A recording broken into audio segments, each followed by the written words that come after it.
The Election Commission of India announced the election schedule for the Lok Sabha polls 2024 on March 16. Following the schedule declaration, the Model Code of Conduct was enforced in the entire country and will stay until the announcement of the poll results.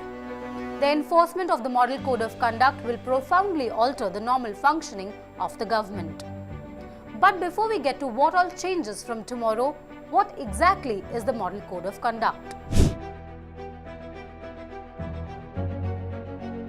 The Model Code of Conduct is a set of guidelines issued by the Election Commission to ensure free and fair polls.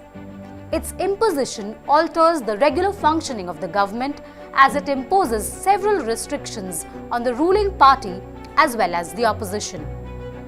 The Model Code of Conduct basically aims to provide a level playing field by establishing norms for political parties and candidates. It comes into effect the day ECI announces the schedule for the elections and remains in force until the election results are declared. So what all will be different from tomorrow?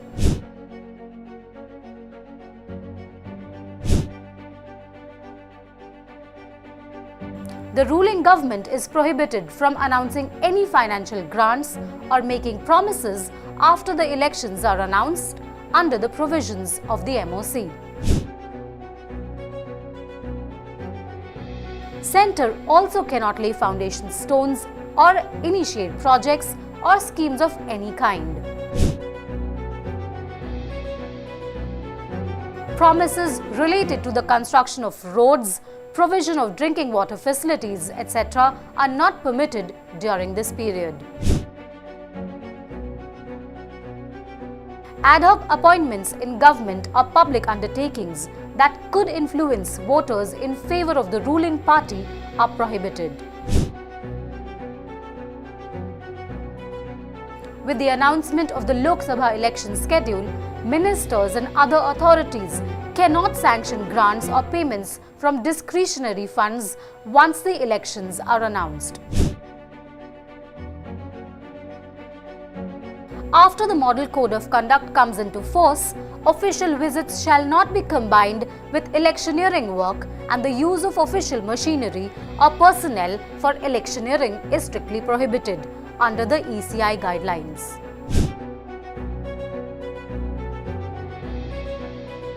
Government transport, including official aircraft, vehicles, machinery and personnel, cannot be used to further the interests of the ruling party during elections. It is to be noted that MCC is not legally binding. However, the decision to reprimand the violator lies with the Election Commission. ECI holds authority under paragraph 16A of the Election Symbols, Reservation and Allotment Order of 1968 to suspend or withdraw a party's recognition. Notably, the general election for 543 Lok Sabha seats will be held in 7 phases from April 19, Chief Election Commissioner Rajiv Kumar announced on March 16. The counting will be held on June 4. Phase 1 elections will be held on April 19. Phase 2 elections will be held on April 26. Phase 3 elections will be held on May 7. Phase 4 elections will be held on May 13. Phase 5 elections will be held on May 20th. Phase 6 elections will be held on May 25th. And the last phase will be held on June 1.